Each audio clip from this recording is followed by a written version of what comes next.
Welcome to MH education.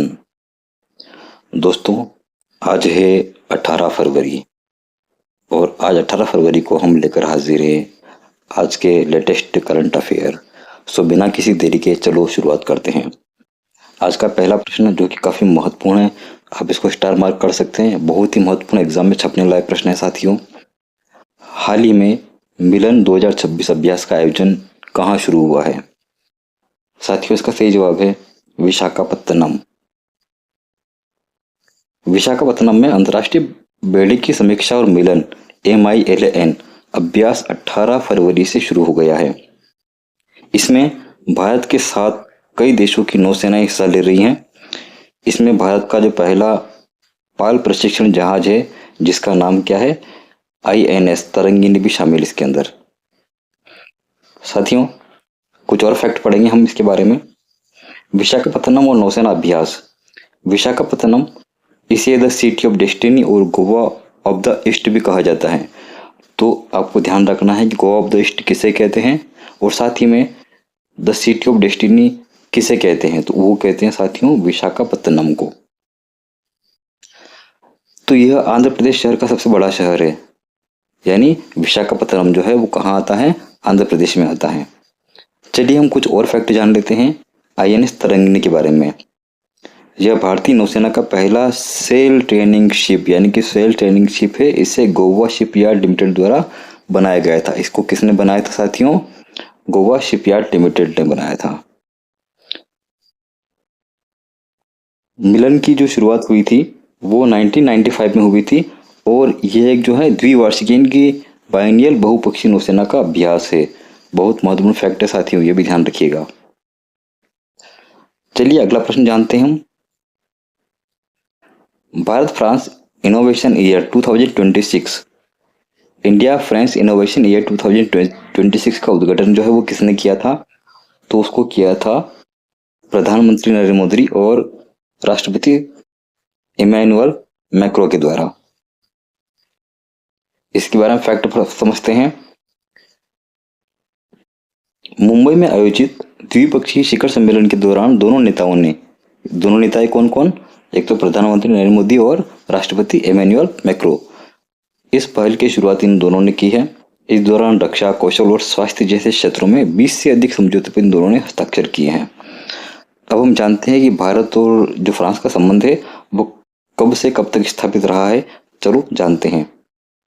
Rafale deal की बात करें तो ये भी क्या है, भारत और फ्रांस के बीच में रही है। हाल ही में रक्षा अधिग्रहण परिषद यानी कि DAC ने फ्रांस से 114 अतिरिक्त राफेल लड़ाकू विमानों की खरीद को मंजूरी दे दी है और जिन पर लगभग हम देखते हैं कितने करोड़ रुपए का व्यय आने वाला है, 3.25 लाख करोड़ रुपए। आपको पता होना चाहिए फ्रांस की राजधानी क्या है, पेरिस है। फ्रांस की मुद्रा क्या है, यूरो है। और शक्ति, वरुण और गरुण की बात करें तो ये भारत और फ्रांस के बीच होने वाले प्रमुख सैन्य अभ्यास है। अच्छा साथियों, आपको कमेंट में ये बताना है कि शक्ति, वरुण और गरुड़ ये कौन सी सेना है, ये इनमें से कौन सी थल सेना है, कौन सी जल सेना और कौन सी वायु सेना है, ये आपको बताना है कमेंट सेक्शन में। तो ये आपके लिए मैंने छोड़ दिया कमेंट सेक्शन के लिए प्रश्न। तो आप बताना इसको कि शक्ति क्या है, वरुण क्या है और गरुड़ क्या है, यानी इनमें से कौन सी थल सेना है, जल सेना और वायु सेना है। चलो साथियों अगला प्रश्न देखते हैं। स्वास्थ्य क्षेत्र में AI के नैतिक उपयोग के लिए लॉन्च किए गए नए ढांचे का नाम क्या रखा गया है? और उसका नाम रखा गया है साथियों सही, SAHI। इसका फुल फॉर्म क्या होता है, एग्जाम में पूछा जा सकता है। वेरी इंपॉर्टेंट क्वेश्चन है, स्टार मार्क कीजिएगा कि सही का फुल फॉर्म क्या है। Strategy for artificial intelligence in health care for India, इसका फुल फॉर्म ध्यान रखिएगा। केंद्रीय स्वास्थ्य मंत्रालय ने सही फ्रेमवर्क लॉन्च किया है जो स्वास्थ्य सेवाओं में AI के सुरक्षित और नैतिक उपयोग के लिए दिशा निर्देश प्रदान करेगा और साथ ही में इसमें बोध प्लेटफॉर्म भी लॉन्च किया गया है। अब हम जानते हैं कि 18 फरवरी यानी आज के दिन कौन कौन सी महत्वपूर्ण घटनाएं हुई थी। तो साथियों आज के दिन अगर हम बात करें 1930 में, सन 1930 में क्लाइड टॉमबोग जो है उसके द्वारा प्लूटो की खोज की गई थी। हालांकि अब इसको हम क्या मानते हैं, इसे बोने ग्रह का दर्जा दे दिया गया है, यानी अब इसको ग्रह नहीं माना गया है, इसे बोना ग्रह माना गया है। आज ही के दिन यानी कि 18 फरवरी 2007 में समझौता एक्सप्रेस विस्फोट की घटना घटित हुई थी। आज का एक विशेष तथ्य जो है डेली हाईलाइट हम जानते हैं तो क्या बनेगा। भारत की ग्लोबल पासपोर्ट रैंकिंग में सुधार हुआ है।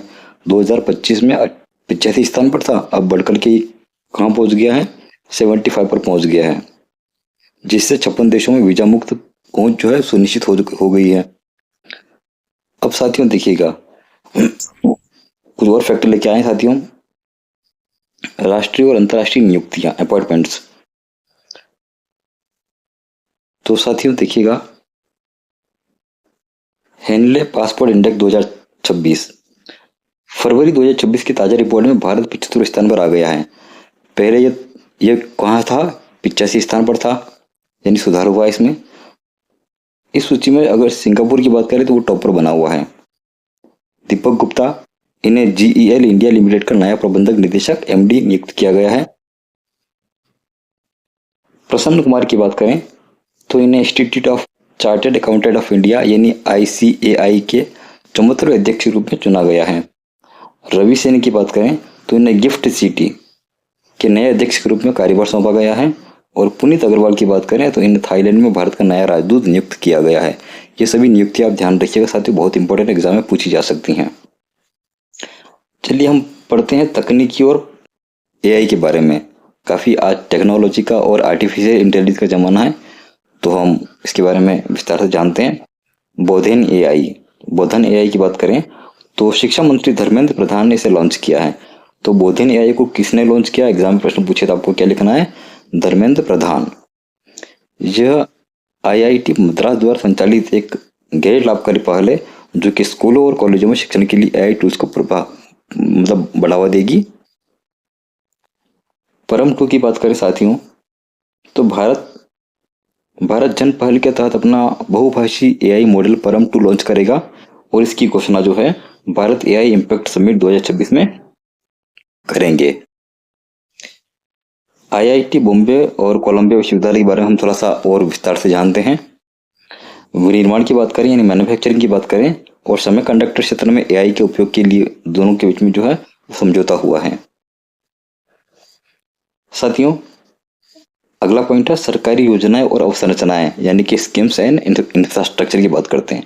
पीएम राहत योजना बहुत important, very important, star mark कीजिएगा। दुर्घटना पीड़ितों के लिए शुरू की गई योजना में शुरुआती 7 दिनों के इलाज के लिए करीबन 1.5 लाख रुपए की वित्तीय सहायता दी जाएगी। साथियों अगर आपको हमारे प्रयास अच्छा लग रहा हो तो वीडियो को लाइक करें, चैनल को सब्सक्राइब करें और अपने दोस्तों के साथ को शेयर साझा करें। अंत में आपसे हम एमसीक्यूज फिर से लेके आए हैं। हमने शुरुआत में एमसीक्यूज रखे हैं, बीच में फैक्ट रखे हैं और आखिर में फिर से हमने एमसीक्यूज रखे हैं ताकि आपका क्विक रिवीजन हो जाए। आपने जो कुछ सीखा है उनको वापस हम एमसीक्यूज के माध्यम से लेके आए साथियों। सो ये डबल धमाका आपके लिए होने वाला है। चलिए आगे बढ़ते हैं साथियों। देखो हम टाइम बिल्कुल बर्बाद नहीं करेंगे, हम बिल्कुल बिना समय गंवाए बहुत ही फैक्ट की बात करेंगे। शहरी चुनौती कोष यानी कि यूसीएफ, अर्बन चैलेंज फंड, केंद्रीय मंत्रिमंडल ने इसके लिए 1 लाख करोड़ रुपए जो स्वीकृत कर दिए हैं। और इसका उद्देश्य क्या है साथियों, यानी शहरी चुनौती कोष का उद्देश्य क्या है, शहरों में जलवायु परिवर्तन और बुनियादी ढांचों को चुनौती से जो है वो निपटाना करना। भारत की पहली जलमग्न सड़क रेल सुरंग, बहुत इंपॉर्टेंट, स्टार मार्क लगाइए साथियों, इसको तो आप अलग लिख लीजिएगा, ये एग्जाम में प्रश्न छपने वाला है साथियों। कैबिनेट ने असम में ब्रह्मपुत्र नदी के नीचे इस सुरंग के निर्माण को मंजूरी दे दी है। जलमग्न जो सड़क रेल सुरंग है वो कहाँ बनाई गई है, तो ब्रह्मपुत्र नदी के पास में बनाई गई है। H125 helicopter assembly line, Tata advance system और एयरबस की बात करें, इन दोनों के बीच में कर्नाटक के वैगमल में एक संयुक्त उद्घाटन जो है वो उद्यम शुरू हुआ है। आगे बात करते साथियों, राज्य और संस्कृति की बात करते हैं। केरल की शहरी नीति, केरल अपनी व्यापक शहरी नीति का मसौदा तैयार करने वाला जो है पहला राज्य बन गया है। आगे बढ़ते हैं साथियों, राष्ट्रीय गौ संस्कृति संग्रहालय, इसकी बात की जाए तो साथियों उत्तर प्रदेश के मथुरा में पंडित दीनदयाल उपाध्याय पशु चिकित्सा विज्ञान विश्वविद्यालय में यह अपनी तरह का पहला संग्रहालय बनेगा। कौन सा संग्रहालय, राष्ट्रीय गौ संस्कृति संग्रहालय। तो एग्जाम में प्रश्न पूछा जा सकता है कि राष्ट्रीय गौ संस्कृति संग्रहालय जो है वो कहाँ स्थापित है, तो आएगा उत्तर प्रदेश के मथुरा में। और ये इसका नाम क्या है? तो दीनदयाल उपाध्याय पशु चिकित्सालय। बहुत इंपॉर्टेंट प्रश्न है, स्टार मार्क कीजिएगा, एग्जाम में आने लायक है। अब हम कुछ उत्सव की बात करते हैं, कुछ महत्वपूर्ण उत्सव। हेरात पौष से जो है वो कश्मीरी पंडित द्वारा मनाई जाने वाली एक प्रकार की शिवरात्रि होती है। दोस्मोचे की बात करें तो लद्दाख यानी कि लेह और कारगिल का एक प्रसिद्ध उत्सव है ये भी। तमिलनाडु की बात करें तो अरुणाचल प्रदेश का एक जनजातीय त्योहार ही है। आगे बढ़ते हैं, हम बैंकिंग और अंतर्राष्ट्रीय संबंध के बारे में जानकारी प्राप्त करते हैं। NIPL और मलेशिया।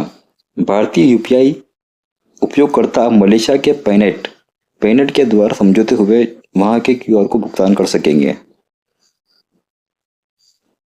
एशियाई विकास बैंक की बात करें यानी ADB, एशियाई डेवलपमेंट बैंक, उसकी बात करें तो साथियों असम को ब्रह्मपुत्र नदी में बाढ़ और कटाव प्रबंधन के लिए $182 मिलियन का जो है वो ऋण मंजूर कर दिया गया है। और मिस्र में ऐतिहासिक खोज के बारे में हम जानकारी प्राप्त करते हैं। मिस्र की किंग वैली में प्राचीन तमिल, ब्राह्मी और प्राकृतिक शिलालेख मिले हैं। साथ ही में जो प्राचीन काल में भारत और मिस्र के व्यापारिक संबंधों की पुष्टि दर्शाते हैं। स्वास्थ्य और अन्य अपडेट की हम बात करते हैं। NOPV2 वैक्सीन, इसके बारे में काफी चर्चा चल रही साथियों, बहुत इंपॉर्टेंट, स्टार मार्क कीजिएगा इसको भी। WHO ने इस नई ओरल पोलियो वैक्सीन को मंजूरी दे दी है। इसे भारत की बायोलॉजिकल ई लिमिटेड और इंडोनेशिया की PT बायोफार्मा ने मिलकर के बनाया है। तो बहुत इंपॉर्टेंट, ध्यान रखिएगा किसने बनाया है। अंतर्राष्ट्रीय बाल कैंसर दिवस ये कब मनाया जाता है साथियों? 15 फरवरी को मनाया जाता है। जबकि विश्व कैंसर दिवस की बात करें तो हम कब मनाते हैं? 4 फरवरी को मनाते हैं। बायोतंकवाद मामले की बात करें तो हम गुजरात और ATS ने रिसिन नामक घातक जहर निकालने के मामले में एक NIA सौंप दिया है, जिसमें बायो आतंकवाद को जो है वो संदेश होता है। अब साथियों एग्जाम में पुस्तकें पूछी जाती है कि किसने क्या पुस्तक लिखी है, तो बहुत इंपॉर्टेंट है, तीनों ही ध्यान रखिएगा। ये एक क्वेश्चन जरूर बनता है, इनसे स्टार मार्क कीजिएगा, डबल स्टार मार्क कीजिएगा साथियों। नो लिमिट्स किसके द्वारा लिखी गई है? माइकल फेल्प्स के द्वारा लिखी गई है। टू द पॉइंट किसने लिखा है? हर्षल गिब्सन ने लिखा है। और जहां तक हम बात करें एन ऑर्डिनरी लाइफ किसने लिखी है? नवाजुद्दीन सिद्दीकी ने लिखी है साथियों। आगे बढ़ते हैं, संविधान की बात करें हम अब। संविधान का जो अनुच्छेद पहला है वो क्या क्या है? संघ का नाम है। अनुच्छेद 2 की बात करें तो नए राज्यों का प्रवेश इसमें बताया गया है। और जहां तक हम तीसरे की बात करें, अनुच्छेद 3 की बात करें तो राज्यों की सेवा में परिवर्तन कर सकते हैं, ऐसा नियम इसमें बता रखा है। तो पहला क्या है? संघ का नाम, दूसरा है अन्य राज्यों का प्रवेश, और तीसरा क्या है? राज्य की सीमाओं में परिवर्तन। अब साथियों हम वापस से MCQ लेके आए हैं, और अभी तक आपने जो सीखा वापस उसका हम रिवीजन भी कर लेंगे इसी साथ में। हमारा पहला प्रश्न है वापस से, हाल ही में जारी हेनले पासपोर्ट इंडेक्स 2026 में भारत का कौन सा स्थान प्राप्त हुआ है साथियों? बिल्कुल आपने सही गेस किया, जो है 75। पहले कितना था? पहले 85 था। हेनले पासपोर्ट इंडेक्स 2026 के ताजा रिपोर्ट के अनुसार भारत की रैंकिंग में सुधार हुआ है, यह 75 स्थान पर पहुंच गया है। इस सूचकांक में सिंगापुर पहले स्थान पर है। आपको मालूम है इसके बारे में, हम पढ़ा था थोड़ी देर पहले ही। यह रैंकिंग एक आधार पर तय की जाती है कि किसी देश का पासपोर्ट धारक बिना वीजा के कितने देशों की यात्रा कर सकता है, और हमारा जो इंडिया है वो कितने देशों की यात्रा कर सकता है? 56 की साथियों, ये पता होना चाहिए, भी हमने इसका अध्ययन थोड़ी देर पहले ही किया था। तो आपको हर एक चीज ध्यान से सुननी है ताकि आपको उनके सवालों के जवाब दे सको आप। अगला प्रश्न है, भारत की पहली डूबी हुई सड़क रेल सुरंग यानी कि सबमर्ज्ड रोड रेल जो है टनल है, इसका निर्माण किस नदी के नीचे किया जाना है? तो साथियों इसका किया जाएगा ब्रह्मपुत्र नदी के नीचे। पढ़ा था ना भी हमने थोड़ी देर पहले ही। केंद्रीय मंत्रिमंडल ने असम में ब्रह्मपुत्र नदी के नीचे भारत की पहली सड़क जो रेल है उसको मंजूरी दे दी है। ये सामरिक और कनेक्टिविटी के लिहाज से बहुत महत्वपूर्ण है। साथ ही में एशियाई विकास बैंक यानी कि ADB ने असम में ब्रह्मपुत्र के बाद बाढ़ प्रबंधन के लिए $182 मिलियन का ऋण भी मंजूर कर दिया है। इसके बारे में हमने फैक्ट पहले बता दिया था आपको। ठीक साथियों, अगला प्रश्न है, हाल ही में खबरों में रही PM राहत योजना का मुख्य उद्देश्य क्या है? यानी PM जो राहत योजना है वो किस वजह से है, इसका मकसद क्या, उद्देश्य क्या है? तो इसका उद्देश्य है दुर्घटना पीड़ितों को तत्काल चिकित्सा सहायता प्रदान करना। ठीक साथियों, तो प्रधानमंत्री मोदी द्वारा घोषित पीएम राहत योजना के तहत सड़क दुर्घटनाओं को अस्पताल में भर्ती होने के लिए 7 दिनों के अंदर अंदर उनको क्या है 1.5 लाख रुपए का जो है वित्तीय सहायता दिया जाना है। इसके उद्देश्य जो है गोल्डन आवर में पीड़ितों की जान बचाना होती है। अगला प्रश्न साथियों, बोधन एआई, इसके पहले उन्होंने जानकारी प्राप्त करी थी साथियों। बोधन एआई पहल जिसे शिक्षा मंत्री धर्मेंद्र प्रधान ने लॉन्च किया है, किस स्थान द्वारा होस्ट की जा रही है? तो साथियों ये की जा रही है आईआईटी मद्रास के द्वारा। अगर आपने ध्यान से पिछले जो हमारे स्टेटमेंट को सुने होंगे तो आपको इन सभी के आंसर अपने आप आ रहे होंगे। बोधन एआई एक गैर लाभकारी पहल है जिसे आईआईटी मद्रास द्वारा होस्ट किया गया है। इसका लक्ष्य प्राथमिक शिक्षा से लेकर के उच्च शिक्षा तक शिक्षण पद्धतियों में आर्टिफिशियल इंटेलिजेंस यानी एआई का उपकरणों को एकीकृत करना है ताकि सीखने के अनुभव को और बेहतर बनाया जा सकता है। आगे बढ़ते साथियों, विश्व स्वास्थ्य संगठन यानी WHO द्वारा हाल ही में जो स्वीकृत NOPV2 वैक्सीन जो है वो किस बीमारी से संबंधित है? बिल्कुल सही साथियों, पोलियो से संबंधित है। ये किससे संबंधित है? पोलियो से। WHO ने नोवेल ओरल पोरल वैक्सीन जो है यानी कि 2NOPV2 को प्रारंभिक मंजूरी दे दी है। इसे भारत की बायोलॉजिकल लिमिटेड द्वारा इंडोनेशिया की PT बायोफार्मा ने मिलकर के विकसित किया है। यह वैक्सीन पोलियो के टाइप 2 वेरिएंट को रोकने में अधिक प्रभावी होती है साथियों। अगला प्रश्न हमारा, भारत का पहला राष्ट्रीय गो संस्कृति विद्यालय ये कहाँ स्थापित किया जाना है? तो ये करेंगे मथुरा में। ठीक है साथियों, और मथुरा कहाँ पड़ता है आपको ये कमेंट सेक्शन में बताना है क्योंकि बता चुके पहले आपको हम थोड़ी देर पहले ही। तो साथियों देखेंगे मथुरा में पंडित दीनदयाल उपाध्याय जो पशु चिकित्सा विज्ञान है विश्वविद्यालय के भीतर भारत का पहला राष्ट्रीय गो संस्कृति विद्यालय स्थापित किया जा रहा है। यह भारतीय संस्कृति में गायों के महत्व और उनकी नस्लों के संरक्षण पर केंद्रित होने वाला है। अगला प्रश्न साथियों, टाटा एडवांस सिस्टम्स और एयरबस के बीच में H125 हेलीकॉप्टर असेंबली लाइन का जो उद्घाटन है वो कहाँ पर किया गया है? इसका उद्घाटन किया गया साथियों ऑप्शन ए वेमगल कर्नाटक में। वेमगल कर्नाटक में। प्रधानमंत्री मोदी और फ्रांस के राष्ट्रपति इमैनुअल मैक्रोन ने कर्नाटक के वेगमल में इस असेंबली का उद्घाटन किया है। यह निजी क्षेत्र में नागरिक हेलीकॉप्टरों के निर्माण के लिए भारत की पहली बड़ी पहल होने वाली है। अगला प्रश्न है, हाल ही में किस राज्य ने भारत की पहली व्यापक शहरी नीति यानी कि कॉम्प्रिहेंसिव अर्बन पॉलिसी जो है वो उसको मंजूरी दे दी है? तो उसको मंजूरी देने वाला कौन है साथियों? उसको मंजूरी देने वाला है हमारा Kerala. Option C is correct answer, Kerala ने इसको मंजूरी दे दी है। केरल सतत शहरी विकास और बुनियादी ढांचे की जलवायु चुनौतियों का समाधान करने के लिए अपनी व्यापक शहरी नीति का मसौदा तैयार करने और उसे मंजूरी देने वाला देश का पहला राज्य बन गया है। ठीक है साथियों, इस तरीके से हम आज के करंट अफेयर को कवर कर चुके साथियों। अगर आपको बिना समय गंवाए अधिक से अधिक जानकारी प्राप्त करनी है तो हमारे चैनल को सब्सक्राइब करें, वीडियो को लाइक करें, अपने दोस्तों के साथ में इसको शेयर करें, अधिक से अधिक शेयर करें और रोजाना 6:30 बजे अर्ली इन द मॉर्निंग 6:30 पर आपको अपडेट पाने के लिए हमारे चैनल को सब्सक्राइब करें। Thanks for watching the video. Thank you so much. मिलते हैं कल इसी वक्त